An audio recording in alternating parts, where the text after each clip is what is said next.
This AI influencer girl was built from these Pinterest references without training a LoRA first.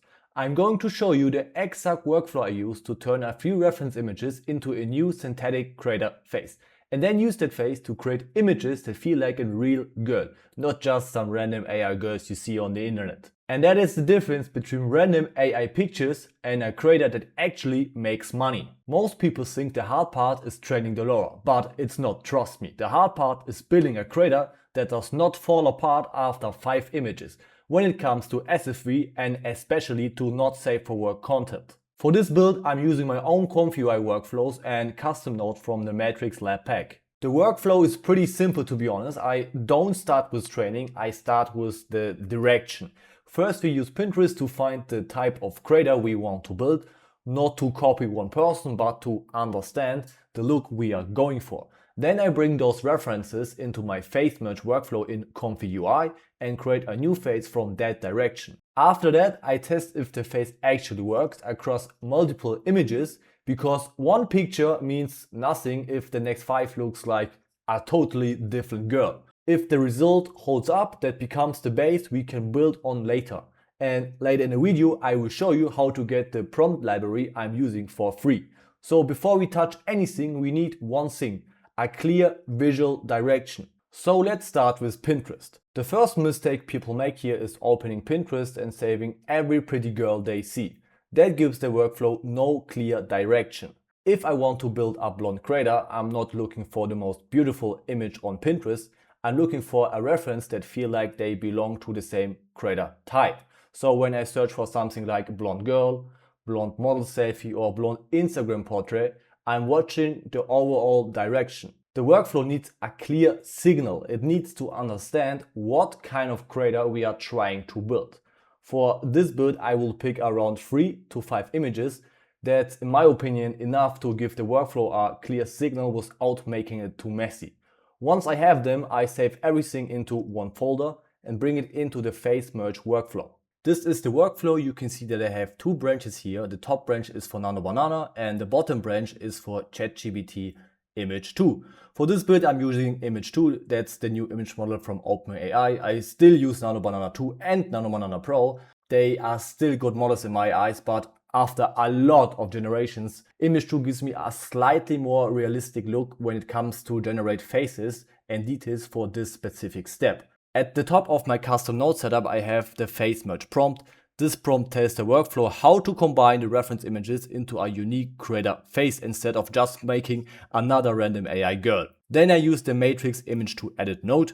To run the node, it's really easy, to be honest. Just add your API keys from WaitSpeed, choose how many generations you want, and pick the resolution and of course the aspect ratio. Normally I start with 2 to 4 generations. That gives me enough to compare without wasting time and of course too much tokens, because we all love our tokens. For the resolution I use 4K. In my opinion, this is one of the most important settings when it comes to create dataset images, because we want the best quality we can get here to avoid character drifts as much as possible later on. For the aspect ratio, I use 3 to 4 because it works well for me when it comes to creator image datasets. It gives me enough focus on the face, but still leaves room for the upper body and the kind of images we want to build later. But choose the aspect ratio that works the best for you and especially for your use case. Then I generate a few versions of my AI model to compare them. I'm looking for the cleanest identity I can get, like clear eyes, a strong face shape, and I looked at the style still follows the Pinterest directions without copying one exact person. And now we want to test in the next workflow, can this face still feel like the same girl when we generate different images from it? Now that we have the identity base image, the next step is to test if the face can work on a different body and still feel like the same creator. For this part, I use my identity swap workflow. The idea here is simple. We take the face we created in the face merge step and transfer it onto the target image so we can see if the identity holds up in a different kind of image. Just take a character from Pinterest or Instagram, but of course make sure you have the rights to use the photo, if you know what I mean. For this demo, I'm using this girl I found on Pinterest as a target image to show how the workflow works. It's not meant to copy or represent a real person, and after the demo I can delete the temporary source image again. And if you want to follow this workflow, I will put the prompts from the whole video video inside the free digital community in the description. Here you can also join and ask me any questions you have about AI influencers. Inside the workflow, the step is again very simple. Add your API key, choose your output settings and set the resolution to 4K. I use 4K here for the same reason as before.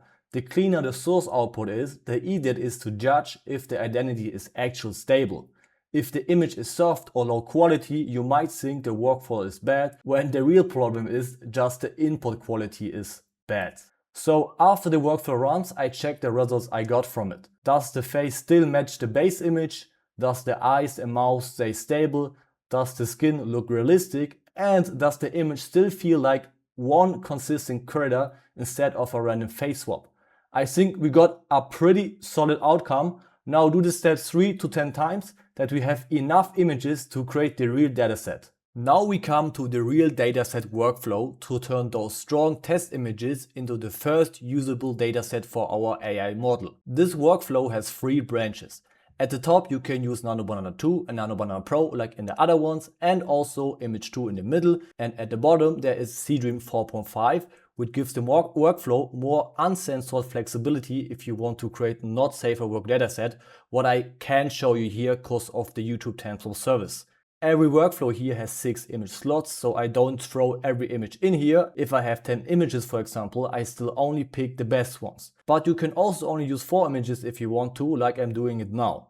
Then we have the prompt stack data node. This node contains the dataset prompts, so instead of writing a new prompt every time, you can just move through the prompt stack, click to the next prompt and generate the dataset images. And I want to say it again, the goal here is not to create random beautiful pictures of our new AI influencer. The goal here is to create enough images where the creator still feels like the same person across different poses, outfits, lighting and styles. So I go through the prompts once by one and generate the first dataset images. After each generation I still check the same things. Does the face match the identity master? Does the body look natural? And so on. I think you got already what I mean. And once I have enough images that pass this check, I have my first usable creator data set. And this is the part most beginners skip. They want to jump straight into LoRA training, or they want to create content directly with random prompts. But the dataset is the real asset here. Because if you have a clean dataset, you can train a LoRA on almost every model you want, like Set Image Turbo, Flux 2, Qwen 2.2,